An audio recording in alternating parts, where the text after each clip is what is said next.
My goodness, everybody, it's Myth World Cup 2014. Can you believe it? It's the finals match between Fellowship of the Bling, led by Osmodian, trying to unseat the incumbent champion GKG with his bros. So, game number 3 here. Believe this is Mixed Blessings territories. So, Tro are available on this map, on this mesh, I should say. So, kind of a darker oriented map. I mean, we're going to see Fetch come out. Fetch are just super overpowered artillery, shoot lightning, blast your units to bits. Very effective against spiders. Very effective also against berserks. Not effective at all against Tro. And not very effective against Stygian Knights.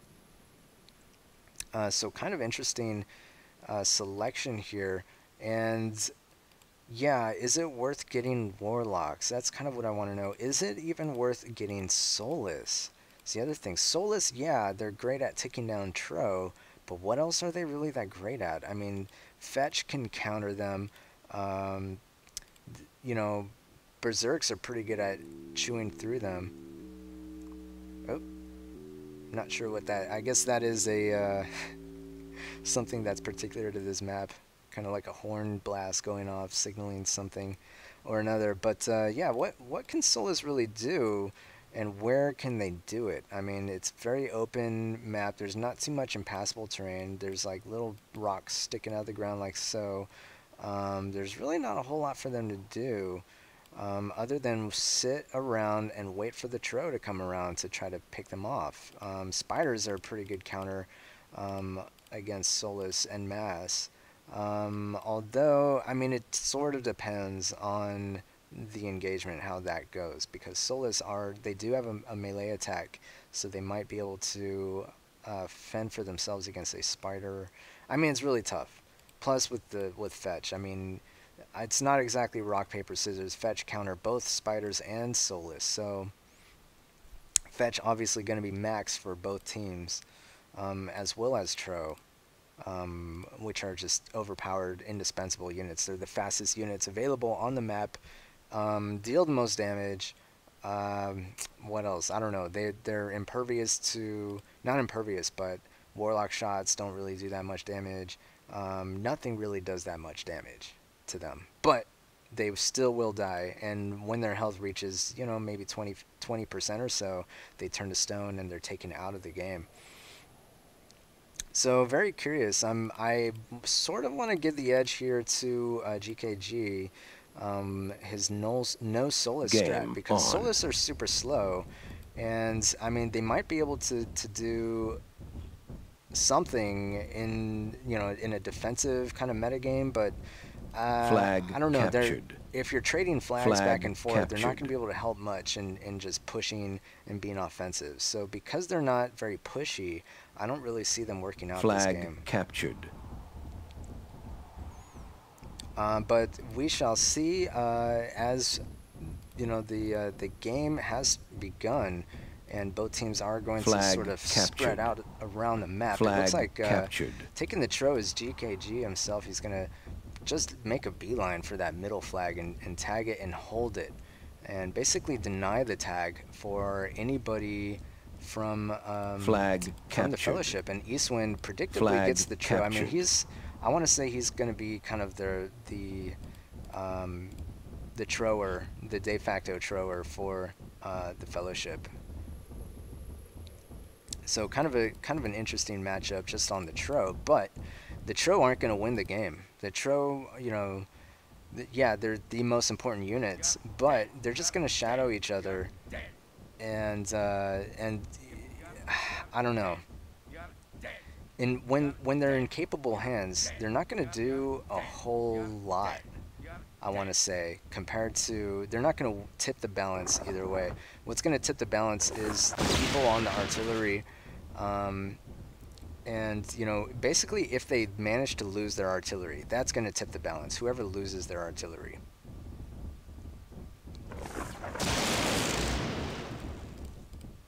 It's like Eastwind and the Fellowship are going to push south pretty hard here, while captured. I want to say Limp and Shadow Flag captured. try to push north, although they are being shadowed by Osmodian. Osmodian opting to take this farther Flag pack. captured. Interestingly enough. And yeah, these Solas are just out of it. Zell's pretty far away from what's happening here, and that's what sort of ends up happening. You kind of have to wait for those Solas to catch up whenever you do an offensive. So you can't really push the other team out of position with Solas because they're so slow. I mean, you sort of can, but they can just reposition. You're not going to make them so uncomfortable that they lose their position and formation. You know, you're not going to be able to divide and conquer them very easily. You still have to kind of just play the whittle them down game. Flag and captured. This is actually a nice area for the Bros to defend because it is raised up.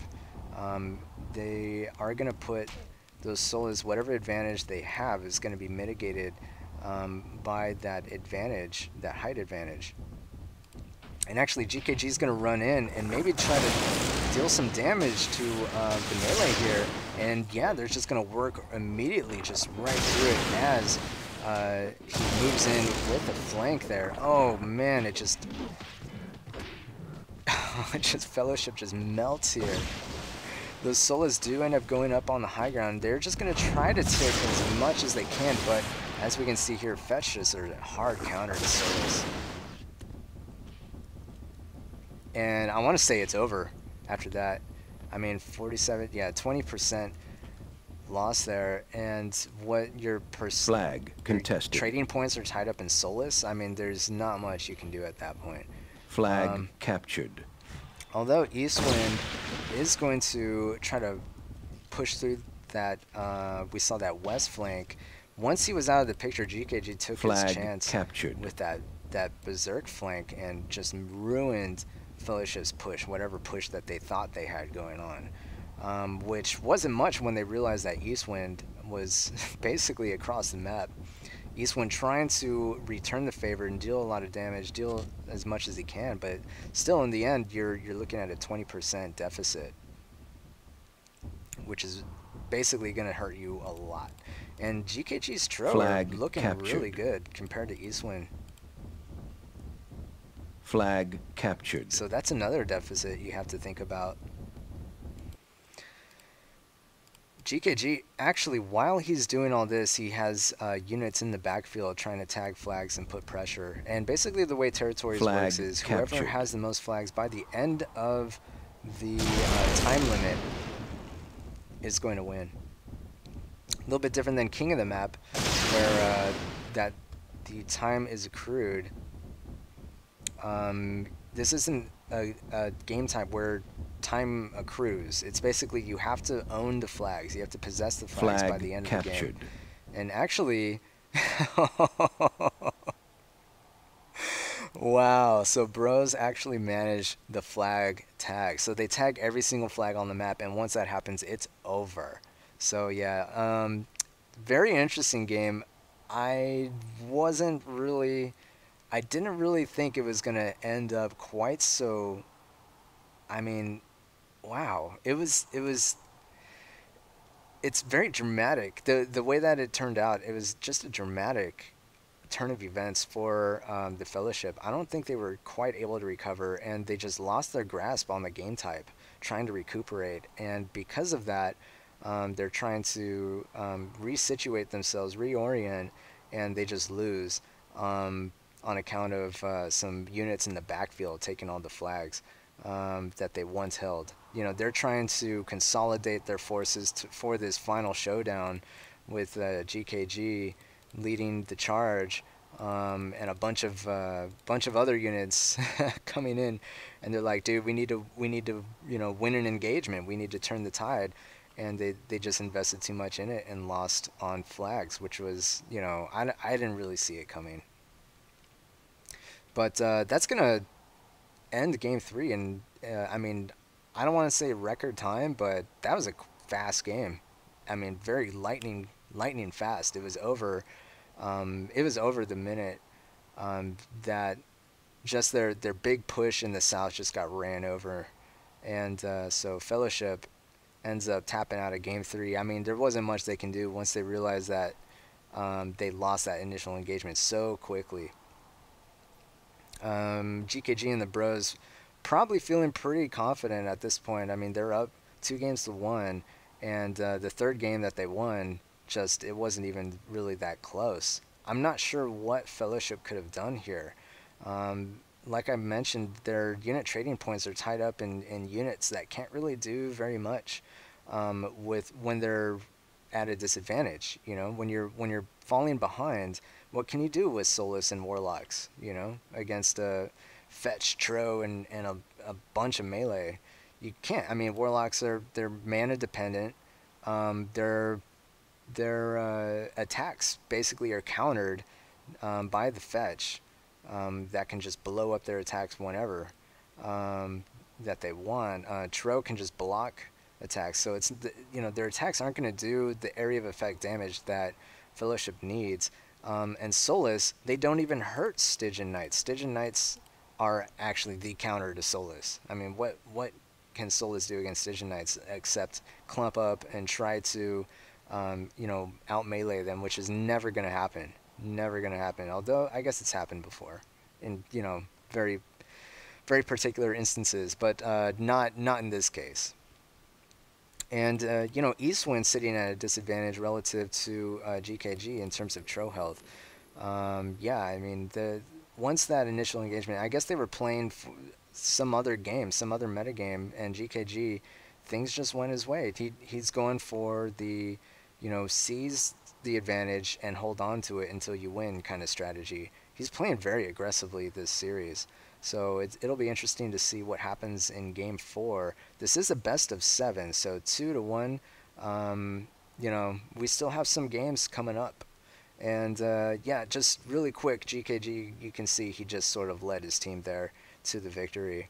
Everyone else sort of followed him up. I mean, Limp lost a lot of units here on this end of the map. I'm not sure who he was with, but I don't know. Maybe he was with, I don't know.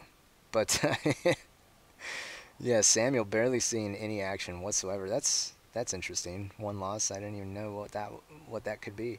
But yeah, Eastwind doing pretty well actually for his team in cleaning that up. It's just they lost way too much, and then they didn't have the trade to follow it up.